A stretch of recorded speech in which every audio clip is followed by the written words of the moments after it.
हमारा first question है find the values of x and y and then show that A B is parallel to C D. ठीक है, तो सबसे पहले हमें x का और y का मान ज्ञात करना है और उसके बाद हमें ए बी और सी डी को पैरेलल शो करना है। ठीक है, तो देखिए सबसे पहले हम क्या करते हैं, ये जो हमारी लाइन है ये देखिए, ठीक है, इस पे दो एंगल बन रहे हैं, एक ये वाला एंगल और एक ये वाला एंगल, एंगल x। इनका सम कितना होगा 180 होगा। ठीक है, तो हम लिखते हैं 50 डिग्री प्लस का एंगल x इक्वल टू कितना होगा 180 डिग्री होगा। क्यों होगा, लीनियर पेयर से। अगर ये 50 डिग्री है तो x की वैल्यू कितनी निकल जाएगी 180 डिग्री माइनस का 50, यानी कि हमारे पास 130 डिग्री आ गया। ठीक, अब देखिए हम y की वैल्यू निकालते हैं। अब एक चीज़ ध्यान समझने वाली बात है, हम x इक्वल टू वाई नहीं लिख सकते। अगर हमने x इक्वल टू वाई लिख दिया 130 डिग्री और ये बता दिया कि ये अल्टरनेट एंगल है, तो हमारा क्वेश्चन गलत हो जाएगा। क्यों गलत हो जाएगा, क्योंकि हमें पता ही नहीं है कि ए बी ये वाली लाइन और ये सी डी ये दोनों पैरेलल है, क्योंकि ये तो हमें उसने प्रूफ करने के लिए कहा है। ठीक है, तो जब तक ये दो लाइन पैरेलल नहीं होती तब तक हम इसको अल्टरनेट एंगल शो नहीं कर सकते। तो फिर देखते हैं हम इसको कैसे शो करते हैं। तो हम क्या करते हैं, देखिए हमारे पास एक और एंगल यहाँ पे गिवन है 130 डिग्री का। इन दोनों एंगल को हम इक्वल दिखा सकते हैं, तो 130 डिग्री इक्वल टू वाई हो जाएगा। क्यों हो जाएगा, वर्टिकली अपोजिट एंगल से। तो हमारे पास जो y की वैल्यू भी कितनी आ गई 130 डिग्री आ गई, और अभी हमने x की वैल्यू कितनी निकाल ली थी 130 डिग्री। अब देखिए ध्यान से, x की वैल्यू 130 डिग्री आई, y की वैल्यू भी कितनी आई है 130 डिग्री आई। ठीक है, ये हमारा 130 डिग्री है। तो अब हमें दिख रहा है कि जो x है वो इक्वल टू y के इक्वल आया 130 डिग्री के, since value of x equal to value of y and they makes alternate interior angle, that's why AB is parallel to CD। ठीक है, अब हम कह सकते हैं कि यहाँ पे जो अल्टरनेट एंगल है, एंगल ये वाला और ये वाला, ये दोनों इक्वल है। अगर ये दोनों इक्वल है तो ये एक अल्टरनेट एंगल बन रहा है, और अल्टरनेट इक्वल होने का मतलब क्या है कि जो लाइंस है वो पैरेलल होंगी, तो ए बी जो है सी डी के पैरेलल हो जाएगी। ठीक है,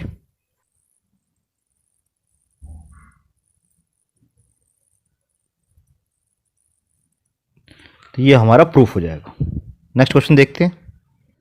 हमारा सेकंड क्वेश्चन है, if A B is parallel to C D and C D is parallel to E F and Y is to Z equal to 3:7 find X. ठीक है, तो इस क्वेश्चन के अंदर जो हमारे पास ये जो लाइंस है, ये तीनों लाइंस पैरेलल है एक दूसरे की। ठीक है, एक तो ये गिवन है, दूसरा हमारे पास गिवन है जो y और z का, इस वाले एंगल का और इस वाले एंगल का रेशियो 3:7 है, और हमें x की वैल्यू फाइंड आउट करनी है। ठीक है, तो देखते हैं इसको हम कैसे सॉल्व करते हैं। तो देखिए सबसे पहले हमारे पास जो इन्फॉर्मेशन गिवन है उसको हमने लिख लिया। अब देखिए ध्यान से, हमें पता है कि जो एंगल x होगा और प्लस एंगल y होगा, इसका सम कितना होगा 180 डिग्री। ऐसा क्यों होगा, angle on same side of transversal. अब देखिए इस एंगल को अगर मैं W लेट कर लेता हूँ तो y इक्वल टू कितना होगा W होगा। क्यों होगा, वर्टिकली अपोजिट एंगल से। ठीक, और W प्लस Z की वैल्यू भी कितनी आएगी 180 आएगी। सेम रीज़न है, angle same side on transversal. अब देखिए ध्यान से, हमारे पास W प्लस जेड की वैल्यू 180 है और x प्लस वाई की वैल्यू 180, और W किसके इक्वल है y के, तो हम लिख सकते हैं y plus Z equal to 180 degree. ठीक है, तो this is our first equation and this is our second equation. x plus Y की वैल्यू भी 180 डिग्री आई और y प्लस जेड की वैल्यू भी 180 आई, और y और z का रेशियो हमारे पास 3:7 गिवन है। ठीक, तो y की वैल्यू क्या हो जाएगी, ये हो जाएगी 3/10 इंटू 180, तो ये कितना आ जाएगा 54 डिग्री का। और z की वैल्यू कितनी आ जाएगी, वो है 7/10 इंटू 180, तो ये कितना आ जाएगा 18 7 126 डिग्री। ठीक, तो बस अब हमारे पास इक्वेशन 1 के accordingly x plus Y equal to 180 है और y की जो वैल्यू है वो हमारे पास 126 डिग्री है इक्वल टू 180 डिग्री। तो x की वैल्यू यहाँ से निकल जाएगी 180 डिग्री माइनस का 126 यानी कि 54 डिग्री आ गया। ठीक है, तो x की डिग्री 54 डिग्री आ गई, y की वैल्यू 54 आ गई और z की वैल्यू भी 126 डिग्री आ गई। इस तरीके से हमारा क्वेश्चन सॉल्व हो गया। क्वेश्चन नंबर 3 है in the figure 6.30 AB is parallel to CD। ठीक है, ये AB जो है ये CD के पैरेलल है and EF is perpendicular in CD। ये EF परपेंडिकुलर का है यानी कि यहाँ पर 90 डिग्री का एंगल बन रहा है। ठीक, ओके। एंड GED 126 है, ये हमारा G है, ये E है, D, ये पूरा का पूरा एंगल जो है वो 126 डिग्री का है। ठीक, एंड हमें ये सारी वैल्यूज़ निकालनी है। तो पहले लिख लेते हैं हम इसको। तो देखिए सबसे पहले हमारे पास गिवन है ये 90 डिग्री का एंगल है और ये पूरा एंगल 126 डिग्री का है। ठीक है, तो इससे हम ये वाला एंगल जो है निकाल सकते हैं। तो हम लिखते हैं angle FED plus angle GEF equal to क्या होगा, एंगल GED के इक्वल होगा। GED FED की वैल्यू 90 डिग्री की वन है क्योंकि परपेंडिकुलर है और GEF जो है हमें नहीं पता, तो GEF इक्वल टू 126। इसकी वैल्यू जो एंगल GEF इसकी वैल्यू कितनी हो जाएगी 126 माइनस का 90, तो कितना आ गया 36 डिग्री का हो गया। ठीक है, ओके। अब दूसरी चीज़ इंपॉर्टेंट है, देखिए जो हमारी ये वाली लाइन है और ये वाली लाइन पैरेलल यहाँ पे लिखी हुई है क्वेश्चन के अंदर। अगर ये दोनों लाइन पैरेलल है इट मीन्स ये जो एंगल जहाँ पर 90 डिग्री का बन रहा है और ये वाला एंगल कितने का बनेगा, ये भी 90 डिग्री का बनेगा। ठीक है, अल्टरनेट एंगल से। तो हम लिखते हैं एंगल FED इक्वल टू हो जाएगा एंगल AFE के इक्वल टू 90 डिग्री और ये हमारा कौन सा इंटीरियर अल्टरनेट एंगल। ठीक, तो 90 डिग्री का निकल चुका है। ओके, तो हमारे पास दो वैल्यूज आ चुकी है। ये जो हमारा GF और E ये क्या है, एक ट्रायंगल है।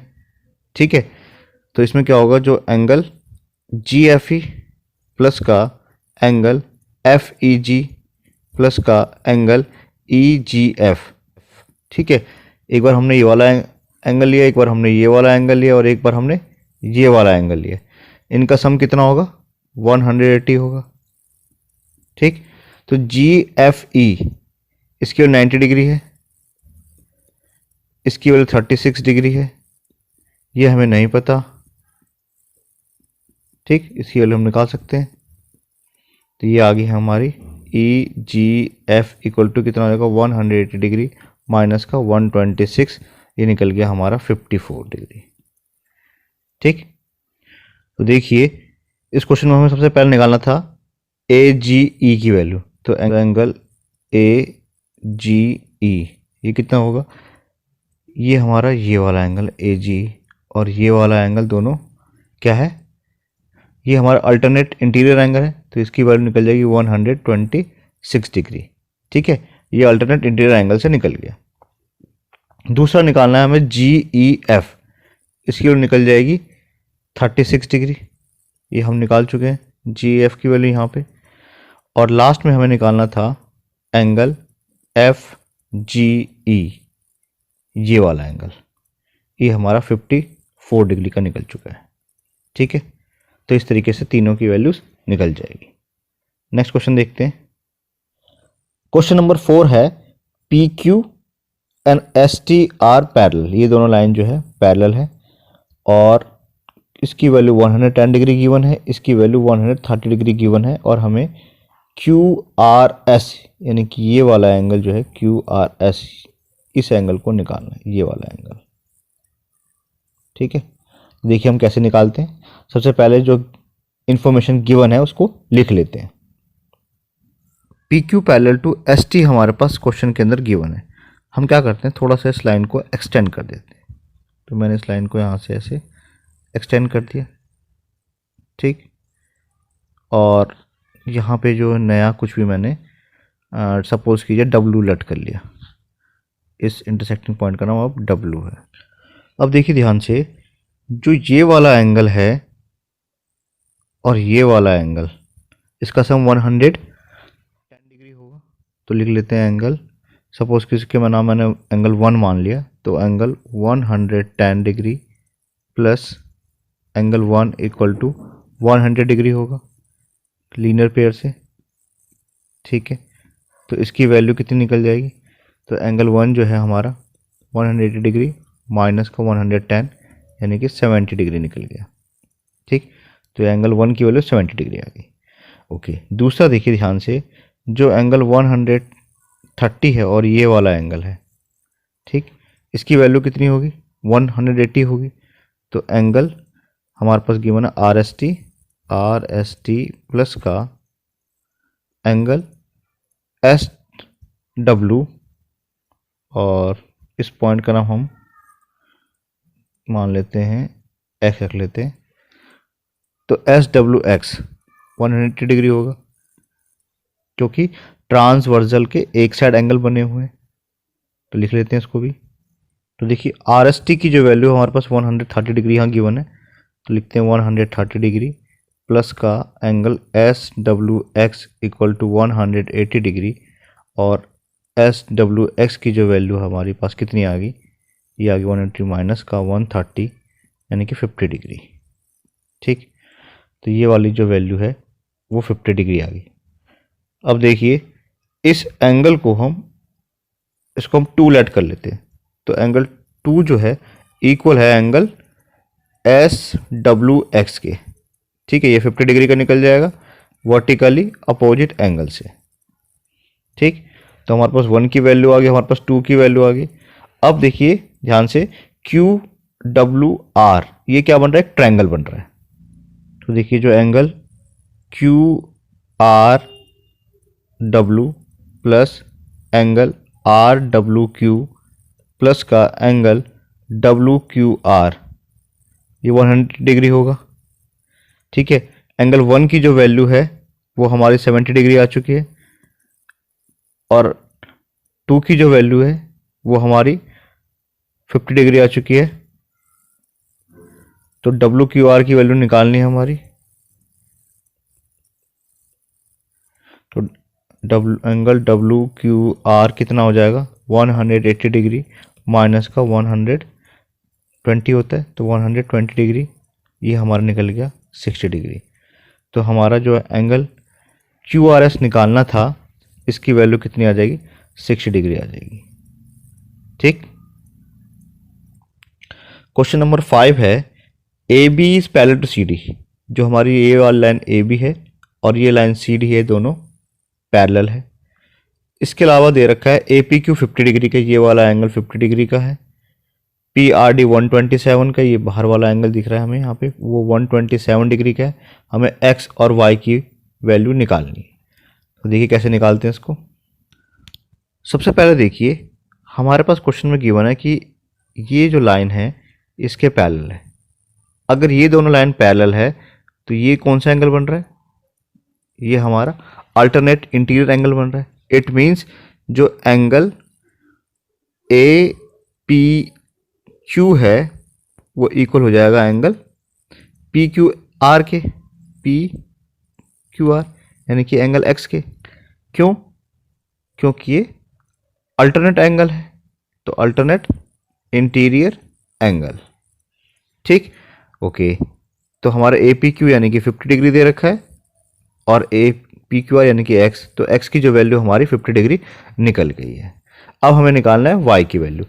अब तो देखिए ध्यान से, अगर दोनों लाइन पैरेलल है तो ये वाला जो एंगल है और ये वाला एंगल भी क्या बन रहा है, अल्टरनेट इंटीरियर एंगल बन रहा है। तो लिखते हैं angle A P R equal to है एंगल पी आर डी के, P R D,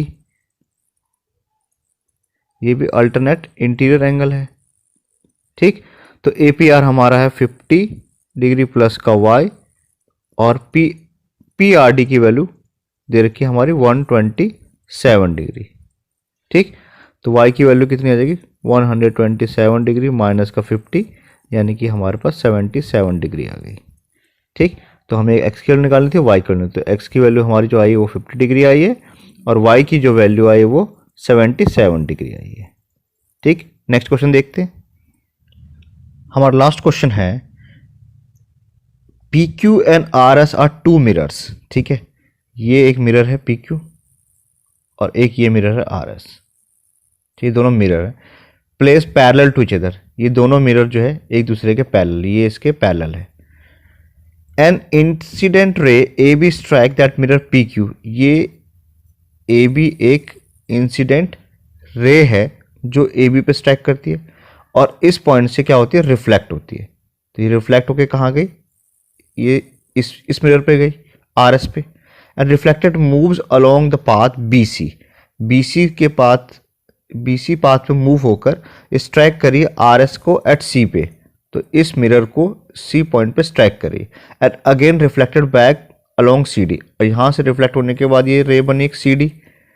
prove that A B parallel to C D, और हमें प्रूफ करना है कि ये जो ए बी वाली जो यहाँ वाली है और ये जो यहाँ रिफ्लेक्टिंग वाली है, ये दोनों जो रे क्या होगी, एक दूसरे के पैरेलल होगी। तो देखिए सबसे पहले जो इन्फॉर्मेशन गिवन है उसको लिख लेते हैं। ओके, अब हम क्या करते हैं, इसमें कंस्ट्रक्ट करते हैं दो परपेंडिकुलर्स। तो हमने एक परपेंडिकुलर सपोज कीजिए यहाँ से ड्रॉ कर लिया, और एक परपेंडिकुलर हमने यहाँ से ड्रॉ कर लिया। ठीक है, हम कुछ भी इनका नाम ले लेते हैं, मान लेते हैं एक का नाम हमने एम रख दिया और एक का नाम हमने एन रख दिया। ठीक है, तो हमने लिख लेते हैं इसको बी एम परपेंडिकुलर है पी क्यू पे, और दूसरा सी एन परपेंडिकुलर है आर एस पे। ठीक, और ध्यान देखिए ये वाला जो एंगल है वो एंगल 1 ले लेते हैं, इसको एंगल 2 ले लेते हैं, इसको 3 ले लेते हैं, और इसको एंगल 4 ले लेते हैं। तो हमें पता है कि जैसे हमने पढ़ा हुआ है कि कोई मिरर पे अगर एक इंसिडेंट रे आती है, ठीक, तो रिफ्लेक्ट होने के ये रिफ्लेक्ट होती है, तो नॉर्मल के साथ ये जो है इक्वल एंगल कंस्ट्रक्ट करती है। ठीक है, ये हमारा नॉर्मल है, ये हमारा इंसिडेंट रे है, और ये हमारा रिफ्लेक्टिंग रे है। तो ये जो है जितना एंगल यहाँ बनता है उतना ही बड़ा एंगल यहाँ बनता है। एंगल आई जो है वो इक्वल होता है एंगल आर के, ये हमने ऑलरेडी पढ़ा हुआ है छोटी क्लासेस के अंदर। तो इसी कंसेप्ट का हम यहाँ पे यूज़ करते हैं। तो इससे हमारे पास क्या इन्फॉर्मेशन आएगी, इससे आएगी जो एंगल 1 है वो इक्वल हो जाएगा एंगल 2 के, और एंगल 3 है इक्वल हो जाएगा एंगल 4 के। ठीक है, ये हमारा लॉज ऑफ रिफ्लेक्शन है। ठीक, okay, this is my first equation. Okay, आगे देखते हैं। अब देखिए ध्यान से, हमने जो कंस्ट्रक्ट किया है बी एम ये वाला और सी एन, ये परपेंडिकुलर है, और ये परपेंडिकुलर किस पे है, ये दो पैरेलल लाइन के ऊपर। ठीक, तो देखिए ध्यान से, अगर दो पैरेलल लाइन के पे दो परपेंडिकुलर ड्रॉ किए जाए तो ये भी क्या होंगे, ये आपस में पैरेलल होंगे। ठीक है ना, ये भी क्या होंगे, आपस में पैरेलल ही होंगे।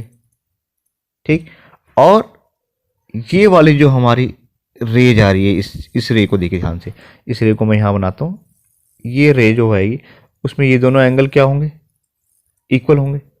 तो जो हमारा एंगल 2 है वो किसके इक्वल हो जाएगा, एंगल 3 के इक्वल हो जाएगा, ये अल्टरनेट इंटीरियर एंगल से। ठीक, ये हमारी सेकंड इक्वेशन हो गई। तो देखिए जो इक्वेशन फर्स्ट और सेकंड से हमारे पास क्या आएगी, एंगल 1 इक्वल है एंगल 2 के, और एंगल 2 किसके इक्वल है, एंगल 3 के, और एंगल 3 किसके इक्वल है, एंगल 4 के। ये तो सारे ही इक्वल हो गए।